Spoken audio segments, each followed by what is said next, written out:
Alright, ladies and gentlemen, I'm in my truck, got the GoPro charging, got the Rhino in tow. Let's go to the spillway and do a mud ride. I'm trying to eat me a protein bar real quick so I don't get the shakes. Could eat at Waffle House, that would be good. So I figure I might do a video. I don't know, maybe this will be like the part 1 or something, I don't know. Talk on the way out there. And then do a video. I got the GoPro, so I'll do like just the video of the ride and the Rhino and the spillway. It hadn't rained in about a week, so, well, yeah, about a week. So it ought to be pretty dry out there. It'll still be awfully damp. Like a lot of mud holes, but it'll be pretty dry. I don't plan on going all out today because I don't want to break anything, and I'd rather not have to pressure wash it again. That's never pleasant. But if you notice, the road is awfully rough looking. That's not because it's a crappy road, which it is now, but it's a pretty good road. There you can see where I am. But what happens is the spillway here, if you don't know, is a diversion they made in the Mississippi River. And every, couple springs or so, when we get a really big flood, like the river comes up way, way high, they'll open it up to relieve some pressure on the levees. Because as you know, down here in South Louisiana, we're under sea level. So like right now, I think, don't quote me on this, but I think I'm about 1 foot above sea level. That's the bayou, for example. You might see a gator in there as we're driving along. But the way it works is they'll open the spillway up once every now and then, and all the silt and the sediment from the river flows in there. Well, when they close it, it's all full of silt and sediment. They got to get rid of it anyway, or else it'll fill up. So they dig it out and sand mine it to fill in all the appropriate land around here. Why the road is torn up is every day hundreds of dump trucks go back and forth between the spillway and downtown, New Orleans, Metairie, Kenner, that whole area. So all that tonnage of sand and dirt traveling every day does a lot of work on the road. Not to mention the road is based on the sand and dirt that's dug out of the spillway, so it's a little spongy. Not to mention everything is swamp. I mean, it's swamp there, it's swamp there. This stretch of road right here is raised. Actually, I think I know what I'll do. This will just be the ride to the spillway with a little trivia. So the area we're in right now could be called St. Rose or Roseland, kind of. Behind me is Kenner, so we're heading west right now. Ahead of me is Norco and Destrehan. So if you look at a map of Louisiana, you look along the south shore of the lake, you'll see New Orleans, Metairie, Kenner. Then you'll see where it just goes to basically swamp everywhere, and you'll see a couple little pockets. St. Rose's back there behind all that swamp. Up there's Destrehan, and where you see the steam coming up way in the distance, that's Norco. That's where a lot of your gasoline and diesel comes from. It's one of the really big petrochemical plants we have here. And it's not the biggest. I mean, I went through when they had the last hurricane, I went over to Texas and I was helping out. They have some pretty big plants over that way. This is just 2 plants. This is Motiva and I think Shell. They have a biodiesel place here, I think, where they recycle fuel into diesel or something. I don't know. It blew up like a year or 2 ago. This guardrail on the right, you see, the railing, they just put that up about a year, maybe 2 ago, because people would come through here at night. This is a long, lonely drive between Metairie and Destrehan, where a lot of people live. And you come through here 2 in the morning, you might fall asleep on this road perhaps.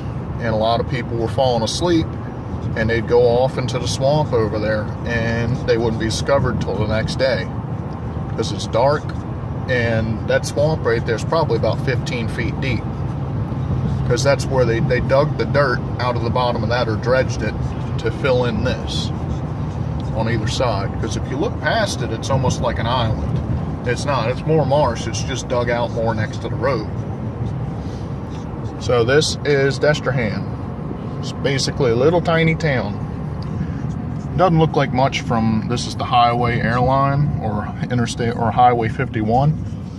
You go back a ways, there's a whole bunch of probably $500,000 houses back along that. About halfway down, you'll run across a set of railroad tracks, and it's another little small, you know, pizza place, and a little small, you know, like your amenity store, something like that. This is New Sarpy. They have another little tiny, like a trailer park back up here. You see little small businesses. There's a lot of, like this is a gas field here. So you get your natural gas back there. This is New Sarpy right here. They have a little small community back there. Not much. It's peaceful, I'm sure. The only problem with out here is it's outside the hurricane protection levee, so anytime we get a storm, all this floods.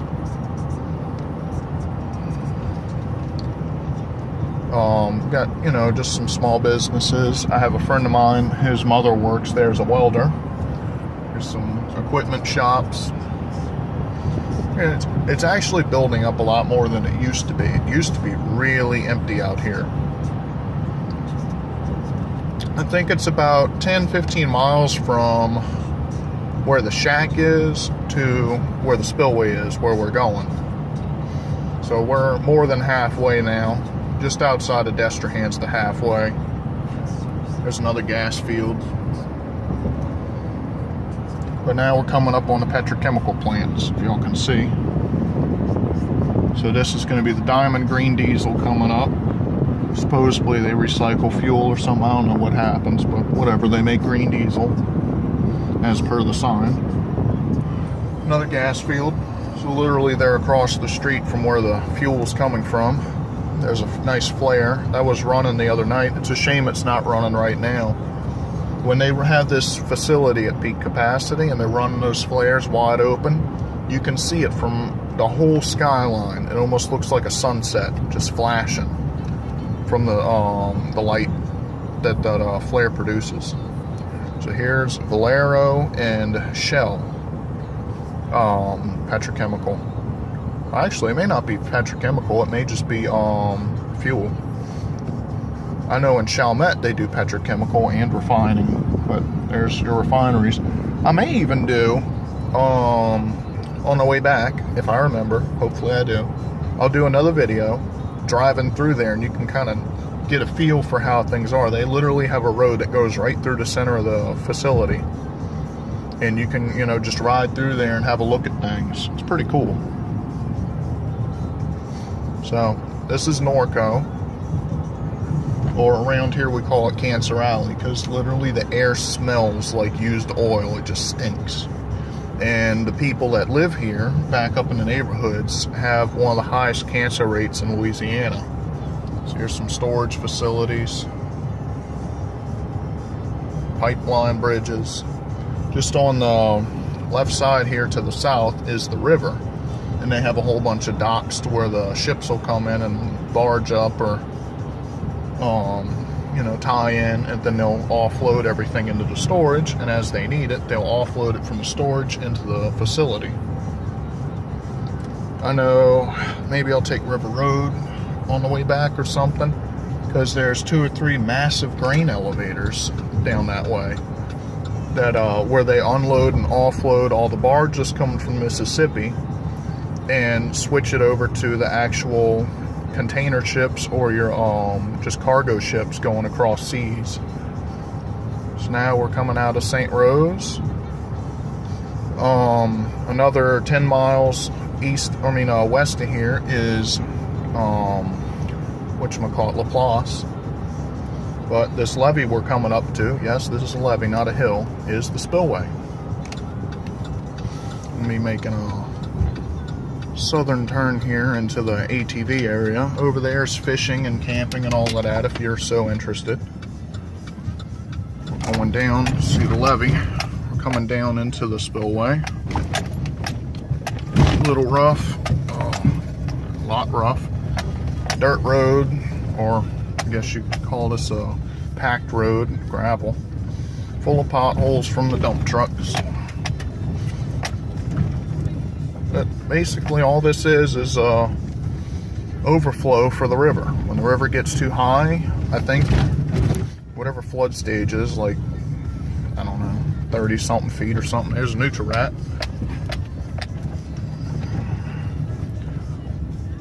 Well, we got a few people out here today. I thought it was going to be crowded. I'm kind of disappointed. Brought the Rhino out here. I thought I was going to be showing up in a side-by-side with bald tires. Boy, this is rough. Look at these potholes.